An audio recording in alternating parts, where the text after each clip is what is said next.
always argue that your life is so busy and how are you going to juggle everything? I'm a GP. And it was a case of, how am I going to fit this in? How am I going to meal prep and make time for the gym? You know, seeing her results, I was just so impressed that I jumped on board and I embraced the whole self-development process. So it wasn't just the physical, it was all about the transformational self-development stuff. It's just really that holistic improvements that I was seeing. The R&T nutrition plan about eating 4 times a day, but just the right quantities and not feeling hungry and still lose weight. I'm about 5 kilos up from my checkpoint weight, but I've maintained it. So I'm hovering, up and down a kilo, but I'm really been in that zone for over a year and maintained it. And I think it's just the transition of R&T being something out there to being something within. The process is actually how I live my life. And with each year of doing it, the more confidence it gives you that you can do it, but the more it becomes ingrained in what you know to be normal. Just how grateful I am really for the R&T process. I've got to give a big shout out to my wife, because if it wasn't for her, I wouldn't have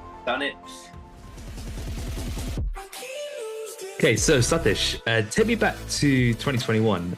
What were the series of moments, the trigger moments for you to kickstart your R&T journey with us?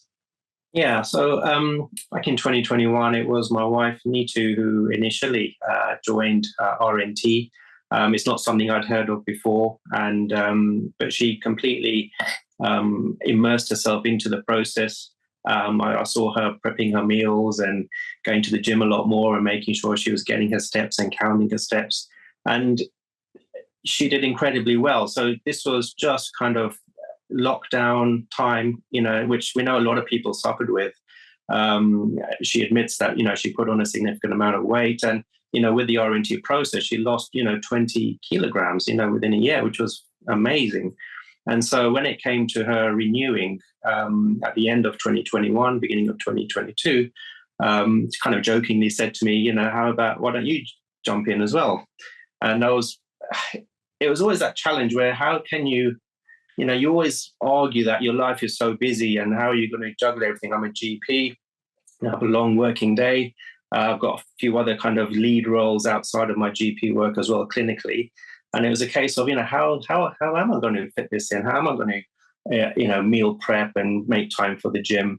But yeah, seeing her results, I was just so impressed that I did, jump on board and did my best to kind of embrace the process.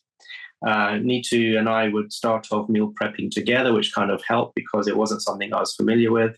And it was real education, although I should know as a doctor, all about, the importance of nutrition. I underestimated how impactful it was in the transformation. My typical breakfast was a fruit and fiber cereal, and my lunch would be a sandwich. And, generally is a lower protein intake. And suddenly that moved to eggs, and it moved to, chicken and fish as your standard kind of breakfast and lunches. And I was just so impressed because I could see, through daily weighing how the weight was just coming off. And I was never hungry. So the other thing is, you think when you lose weight, you're going to be dieting and you hear about people doing these various types of fasts. But, through regular eating, but eating the right stuff and the right proportions, I was losing about 1 kilogram a week, and it was fantastic. Amazing. What was it about what Nitu said made you think I need to do this as well? Because you had all these limitations around you, but you've still got whilst your wife got amazing results, you've still got to commit internally. What was the thought process there, like the decisions you're having yourself? Sure, yeah, various things. I thought I was fairly fit and healthy. I was, as you described, often, the skinny fat type of, physique, and I was going to the gym, I was playing sport, but I wasn't really shaking off, the weight around the middle. And, you have this kind of perception, that, to get a six pack, I just need to do lots of sit-ups. But, you learn that's not the case, isn't it? So it was, I could see that, I was kind of hitting a brick wall with what I was trying to do. And it clearly wasn't achieving results. And I could see the results that she made. The next challenge was how to fit it into a busy schedule and create those non-negotiables. And, I was able to make it part of my routine, day and week, really. Would you say you thought of where you're at as a problem at the time? Like, were you actively searching for solutions, or was this something you just didn't realize you had a problem around?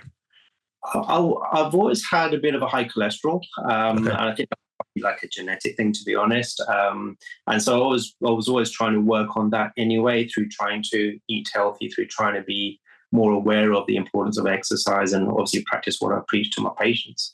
Mm. But without something as transformational as what the RNT's journey has been, I was just not making any gains. My cholesterol has reduced over the years, since I've been an RNT, but it's not kind of your typical normal results. But I think that's just part of, again, the genetic makeup. But my kind of, if you look at me as an individual holistically, my cardiovascular risk through being much more active, through having a lower BMI, etc., is much healthier for me, and I'm very happy about that. Amazing. So let's go to the point where you started the program and now you've got to fit in these new habits and non-negotiables into your life. Like, how did you structure this? Especially because being a GP can be a bit unpredictable depending on Yeah, the role you have. So talk to us yeah, about how you fit this all in around your family, your work, and your hobbies. yeah. So the food aspect of it was all about kind of that preparation, isn't it? Being aware that, okay, tomorrow's a Monday, is a start of a busy working week. Let's make sure we've got some food ready to go in the fridge, and all measured out and ready to go. This thing about decision fatigue as well is really important, because once you've done all of that, you take that element out of your week, and suddenly you kind of realize you actually got capacity for other things to do, because Mm. that's just not there anymore. So from the food point of view, I think that was the important thing. Just kind of, stocking your fridge in the right way, make sure you've got the right, elements of the different meals that you're going to do. And just, it's a bit of forward planning, isn't it? But once you've got that system in place, that was absolutely fine. Um, I wasn't one who was kind of heavy on the sweets and chocolates, to be honest. And so that wasn't a huge challenge, but it was just really the protein, just understanding and incorporating the protein aspect, which was really, really important. The other aspect then, I guess, is the steps, and understanding the importance of steps. Nito and I, at the beginning of our walks, would kind of do a 30 to 45-minute walk, and at the end of it say, well, we're really tired, Yeah. we felt it. But as we went on and walking regularly, our capacity, our speed of walking, that was just picking up. We could notice that, and we'd finish a longer walk and feel absolutely great about it. So that was really good. We could see that we were getting fitter by doing that. And the other thing is incorporating it in my work. So as a GP, you have a morning clinic and an afternoon clinic. That middle of the day is usually your admin and home visits. But I always gave myself that time in the middle of the day to just go for a walk and go for a round, between the two clinics. And I found that it was great for me physically, because, sitting that long is not good for your back and things. And also mentally, it kind of refreshed my mind, etc. And it was just good for how I kind of managed my day, to be honest. And during that time, I'd often kind of listen to podcasts, and it was really a whole, I embraced the whole self-development process. So it wasn't just the physical; it was kind of the type of podcast I was listening to was all about the transformational self-development stuff, including the RNT podcasts, and it's just really that holistic kind of improvements that I was seeing. And then I guess the gym, how do you fit the gym into your working week? And I managed to make it happen. There's a day in the week where I have less clinical commitment. That is my fixed kind of gym day. And then there's always another gym day I fit in a Monday to Friday. And then I've always got a day on the weekend. So that way I get my 3 sessions in, and they are non-negotiable. If something's happened with work and I don't get that gym session in that I was planning to do, I would kind of go out of my normal daily routine on another day and just make sure I get it in, even if it's at the end of the day. I don't traditionally train in the evenings, or normally a morning or an afternoon person. But if I've not done it and I've not hit my 3 in the week, I just always made sure it happened. So I think we always make excuses that we're busy, but we can always make time, if we give it the importance that it deserves. And looking back, say 3, 4 years at your lifestyle, where do you think you were making these excuses? And then you look back and think, well, why couldn't I do these things? What do you think was different then versus now? I think it's Firstly, it's the ignorance, it's the lack of knowledge. You don't know what you don't know, and that was a big thing. So I think once you've been educated and you understand what you can do and what it can achieve, because I saw my wife's results, I think that was the big thing for me. And also your concept of what's a healthy meal. Like a sandwich, etc. It was okay. It's healthy on the outside. It's not a fry up or a takeaway, but it wasn't hitting the macros in the right way to kind of help you develop. So I think on those grounds, it was quite important just in terms of just the education aspect of it, really, to appreciate what it can do. Amazing. How's it impacted you as a doctor so far? Like when you started this process, you had many perceptions around health and the way you'd been educated as a doctor. Yeah. And then you come across this RNC process. What were some of the differences versus, okay, I didn't know that's interesting. And then how's it then changed you as a practitioner? Yeah, in so many different ways. I could talk about lots of things here. I mean, firstly is because I lost quite a lot of weight in those few months, patients would look at me, after, if they've not seen me in a while, and say, doctor, are you okay? Because they wanted to know, obviously, that, I hadn't lost weight unintentionally. And when I explained to them, actually, no, I'm doing something, etc., then they were good, because obviously, you go through a transformation physically, people can see the difference in yourself, and they just want to know that, it's all for good reasons. The other thing then is kind of the confidence that it gives you. So, jumping onto RNT, I guess there's an imposter syndrome in that. So you see other people doing so well, you see the transformations they make, and you think, I can't do that. And then you start your journey and you think, I'm not going to hit those targets eventually. I'm not going to hit those checkpoints. But then, you become part of those achievers, and you realize that gives you the confidence that you can do well in that area. And then it takes you into other realms of your work. So as well as my, being a principal in my practice, I'm a clinical lead for our federation, which is like a group of practices. So we kind of, for the borough. So I lead on some clinical services there. And I've stretched myself even more. So I have a lead role for Northwest London. So, I'm kind of representing 360 practices on something called information governance, which is how we protect patient data. But to push myself and stretch myself and, chair meetings on that sort of level is never something I would have done before or felt confident doing. So I guess the RNT process is kind of, once you realize you can achieve something that you thought was unachievable in one area, then, you can do it in other areas as well. And what do you think? What do you think that is? Why do you think you develop confidence from this process?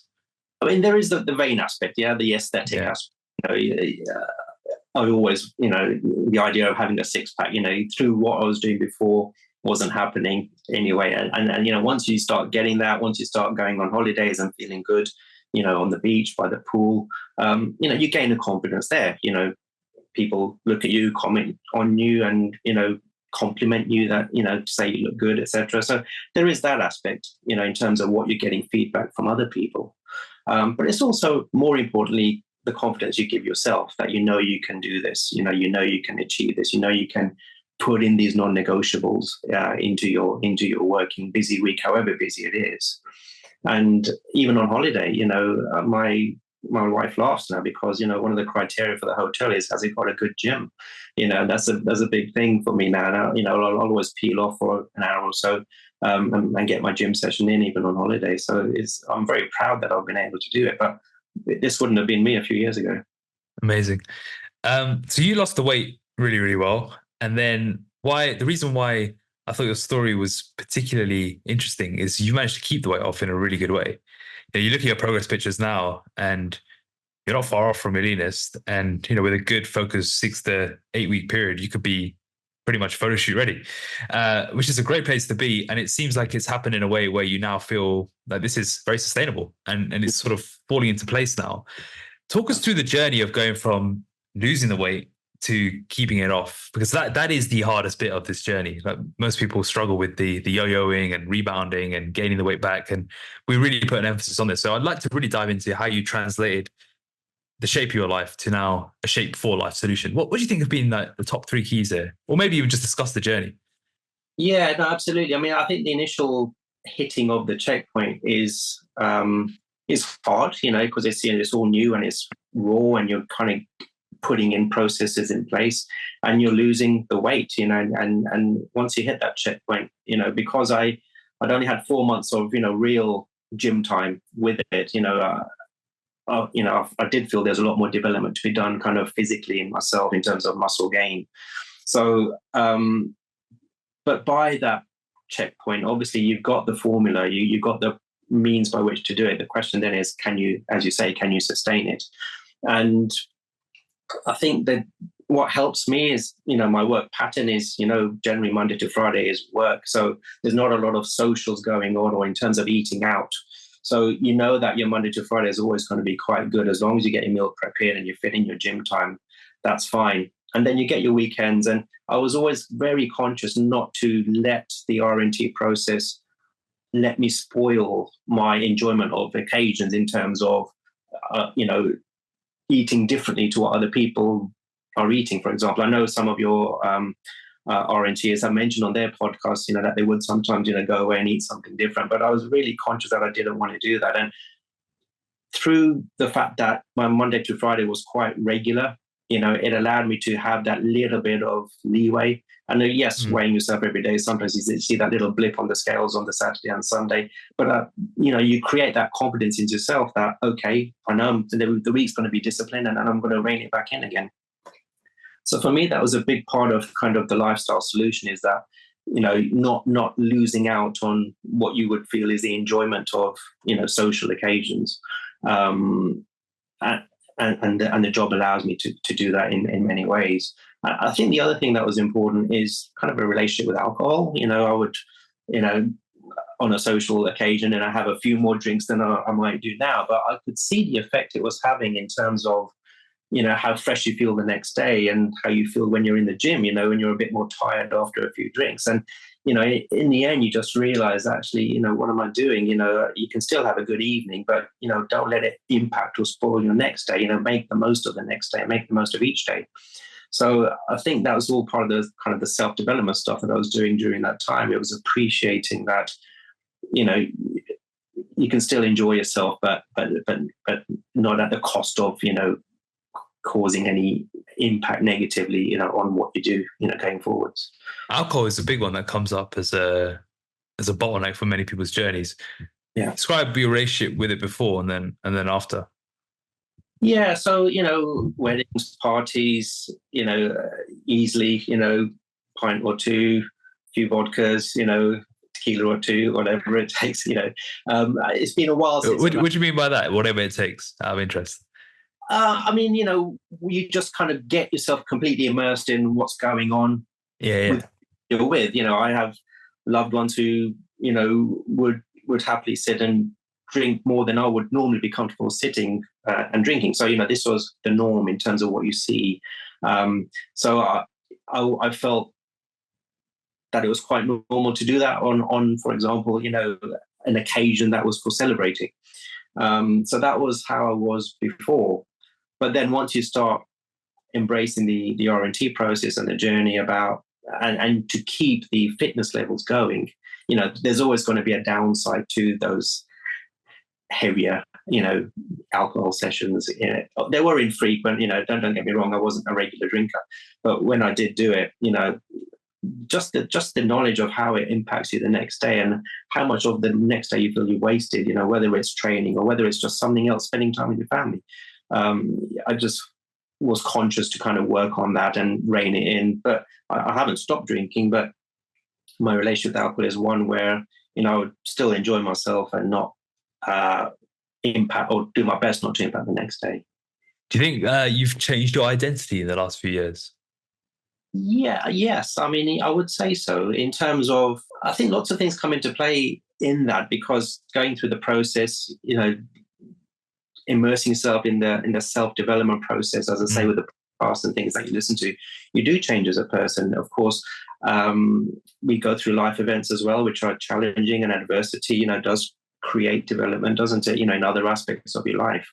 And so they all come together, what goes on what's going on outside in your life, what's going on, with the RNT process. It's all kind of working towards just trying to help yourself develop as a person, mentally, physically, in how you deal with your relationships, how you appreciate, life. To be honest, as we get older, you take it less for granted.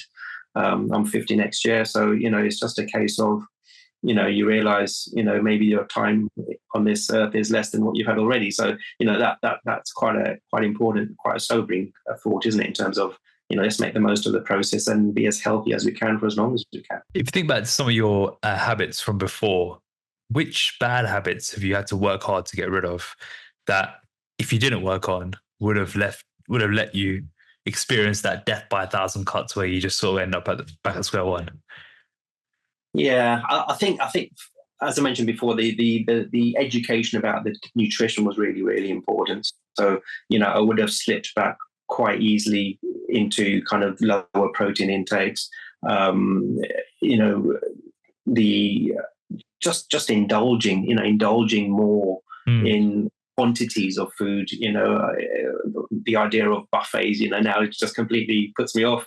But the idea of filling your plate and just kind of making the most of what's on offer, and just realizing actually you don't need to eat more than a certain amount. Your body just doesn't need to take that much. Do you think that's a big part of it? Just breaking that all or nothing mindset. That's what you're referring. Is that what you're referring to? Like the idea of just like, oh, let me just stuff myself.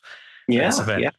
I think that's really, really important because, as I say, the other thing is, when people talk about different diets and these, fasting for so many hours, but then, stuff in the face afterwards. I mean, there is that's for me, wasn't the answer, and I never worked well for me. So the idea of the RNT nutrition plan about eating 4 times a day, but just the right quantities and not feeling hungry, is and still lose weight. I think for me was just a real eye opener and was amazing.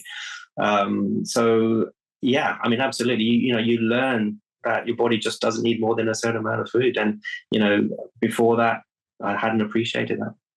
Amazing. So the RNT first part of the program, Pro, is 12 months. You're now into year 3 of the journey. Yeah. What's changed with each year of the journey? With year 1, year 2, year 3, like we're not the norm having years and layers and levels to something with fitness, because we know it's a long-term journey, but many don't. What's actually changed, like from your perspective, in the value you've got in each year? Yeah, I think it's just the transition of RNT being something out there to being something within.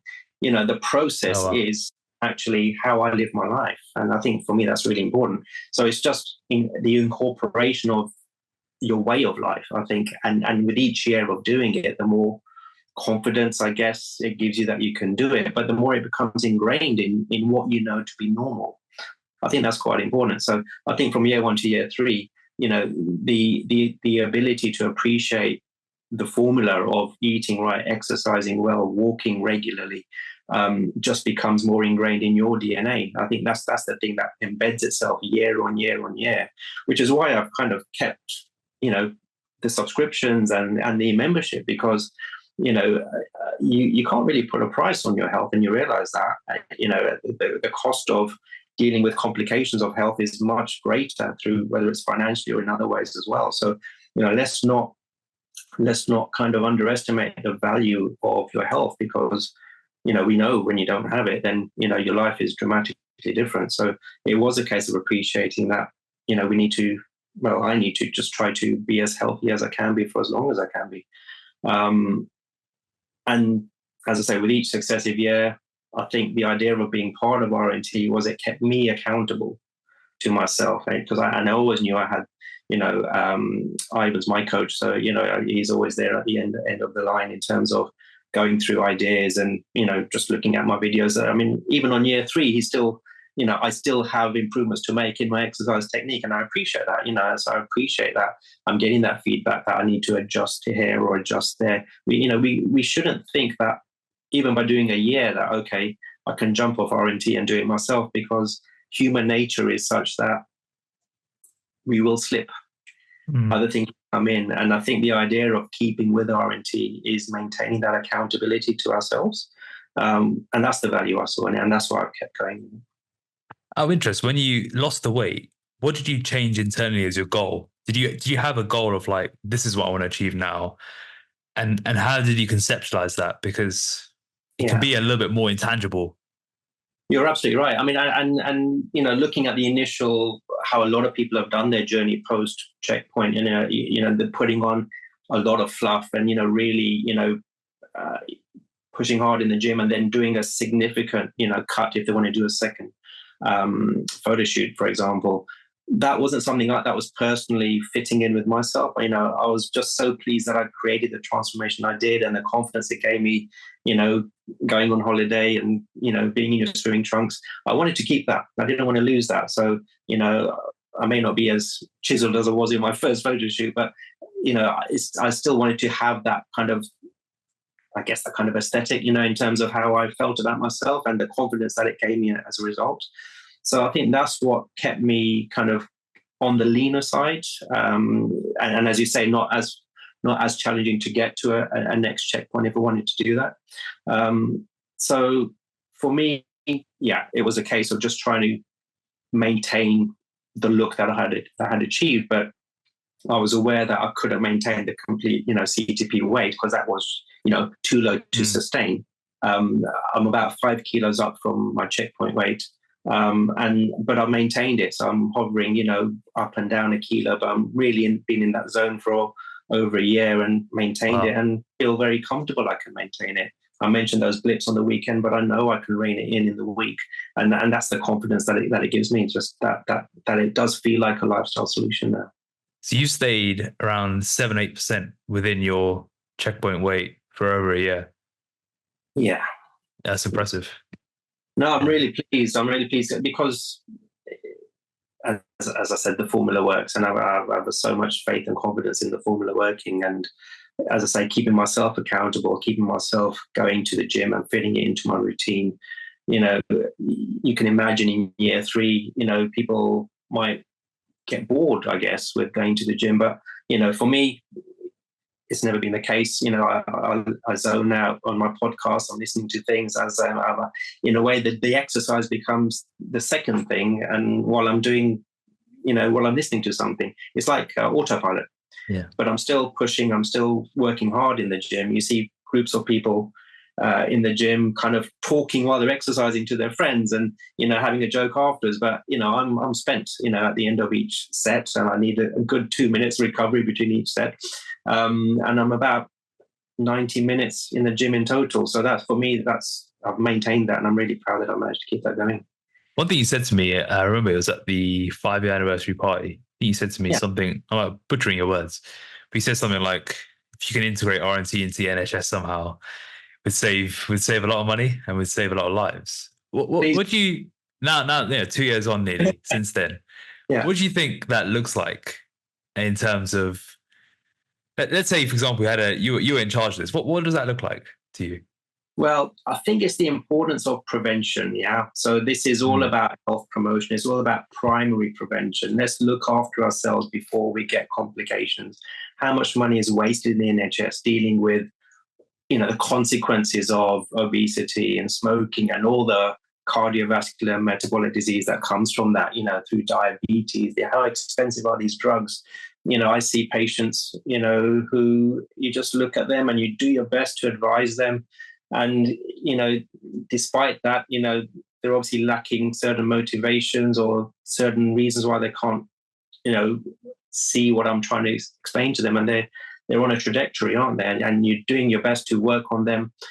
And so the question is really, whatever it would cost to put a better preventative solution into society will be cheaper than dealing with the consequences of what we have now. And, so from a health economics perspective, it makes sense, but obviously it does require people being motivated. It requires them to be at that level of understanding in their own journey that they need to make changes and they want to make changes. And, for some people, cost is an issue. And this is a thing where, if the government were able to subsidize something for people who weren't able to do it, and that if that was their barrier, then it would help so many more people. Now, someone may listen to that and think, but where's the government going to get the money from if they're always saying that there's stretch for funding? What would be your answer to that as a leader in the field? Yeah, well, it's just a simple maths. Okay, how much have you spent on dealing with, the complications? How much? And I think that's the key thing. If you can demonstrate the cost of dealing with the complications versus the cost of putting people or subsidizing or supporting a process more into prevention and health promotion and looking after oneself, then actually it's actually a no-brainer. Actually, it shouldn't be an issue. They will look at the numbers and instantly see the issue, see the benefits. But ultimately, drug companies make a lot of money, and there's a lot of political things going on in the background, aren't there? And lots of barriers that are put in place to this. So I'm not saying it's easy, but if you were purely to look at financial benefits, economic benefits, I would say that's pretty straightforward. Yeah, makes sense. And when you guys talk as colleagues, do you ever discuss like how you can improve preventative measures, or is it the case that is it just so reactive that there's no opportunity for being able to actually impact people's lifestyles because of limited time, ability to hold people accountable, etc.? Yeah, it's very hard the way the system is currently set up. We are incredibly busy. We have so many patients and so many consultations in a day that you are kind of more reactive, unfortunately, than proactive. Yeah. We would love to be more proactive, but the nature of the work just doesn't allow for it. In terms of what we are doing literally at the coalface of primary care. So there's kind of another layer that needs to be put in above that to support this. How it's done, obviously, I don't know. We can do a lot more to identify those people ready to do something and support them to do it. Of course, it won't be everyone's cup of tea, and not everybody will see the benefits, but there's plenty out there who I think we're not hitting. What you've got at the moment is potentially the tip of the iceberg of the number of people that can be helped with this process. Switching back to your journey, how's the physical being the vehicle 3 years into it? Yeah, well, it's just the confidence that it's given you. It's become part of your life. It's become part of how you live your life, and like I say, it's become part of your DNA. So now that you're doing the physical on a regular basis, and the benefits you feel mentally, physically, in other aspects of your life as well, that's just kind of then just takes you on to another level. The confidence it gives you to do other things, to stretch yourself, to push yourself outside of your comfort zone. If you can do an R&T process, it gives you confidence that you can go into other new fields and take on other challenges. So I think that's where it's been really transformational for me, and I'm very grateful for it. Amazing. And what's your next sort of goal going into the next year of your journey? What are you trying to accomplish right now?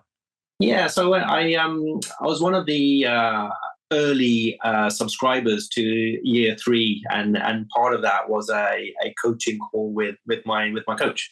And so I sat with a video call with Ivan, and we talked about actually what should we do this year. What can we do to because I like targets. I want something to work towards. So we basically said that, okay, let's push towards maybe another photo shoot at the end of the year.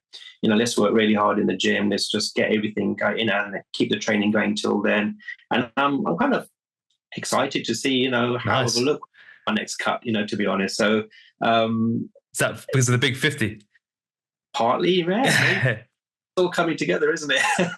But yeah, it's partly coincidental, but it's nice, as you say. The difficulty people have after checkpoint is maintaining the process, and part of it is having these targets. So if you can set yourself any targets, whether it is further checkpoint photo shoots or whatever, then you always have something to work towards. And the coaches are very good at helping you to kind of create those goals and work towards those goals. What would you say to someone at the start of their journey right now? I would say, if you think you can't do it, you're wrong. You absolutely can do it. Even my friends, I talk to a lot of my friends, they see what I've done and they say how impressed they are. And I say, well, come on, jump on board. Let's let me get you signed up. But there's, unfortunately, with some people, there is that hesitancy that, oh, I can't change what I'm doing. And their excuses start coming in. And part of it is kind of getting people at that right phase where they're ready to make a change, isn't it? And not everybody's at that place at the same time. But if you can catch people in the right place who are ready to make the change, but who are nervous or who are doubting their abilities, I would say to them, you stick with it. The formula works. You will get your results. Absolutely. And part of it is, you will develop in other ways as well. You will understand about the importance of, I guess, being responsible and accountable rather than, blaming and looking for faults in things. These aspects of kind of self-development just are part of the R&T journey, I think. And so, my main message to anybody starting is, stick with the plan and you'll be absolutely fine. Amazing. And any final words for the listeners?